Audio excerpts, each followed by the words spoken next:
ఓం శ్రీ గురుభ్యో నమః. Hi hello everyone, అందరికీ నమస్కారం. Welcome to Usha's entertainment. నేను మీ ఉషా.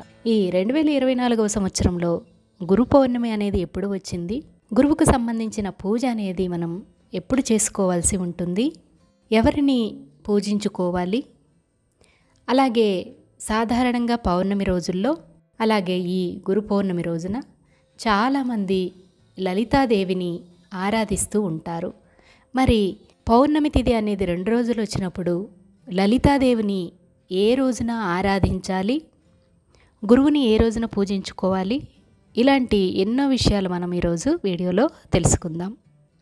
శ్రీ క్రోధినామ సంవత్సరం దక్షిణాయనం గ్రీష్మ ఋతువు ఆషాఢమాసం పౌర్ణమి తిథి 2024 జూలై 20వ తారీఖు శనివారం రోజున సాయంత్రం 5:24 నుండి జూలై 21 ఆదివారం సాయంత్రం 4:13 వరకు ఉంది.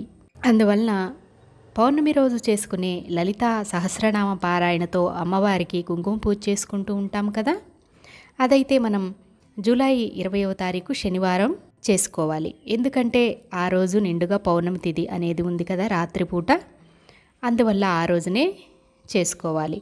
ఇక గురువుకు సంబంధించిన పూజ అనేది మాత్రం మనం ఆదివారం జూలై 21వ తారీఖు ఉదయం నిర్వహించుకోవాలి.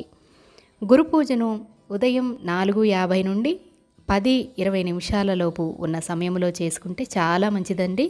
ఎందుకంటే 4:50 నుండి 10:20 వరకు మంచి సమయం అనేది ఉంది, మంచి గడియలు అనేవి ఉన్నాయి. ఆ గడియల్లో గురు పూజ చేసుకున్నట్లయితే గురుకృప అనేది మనకు దొరుకుతుంది.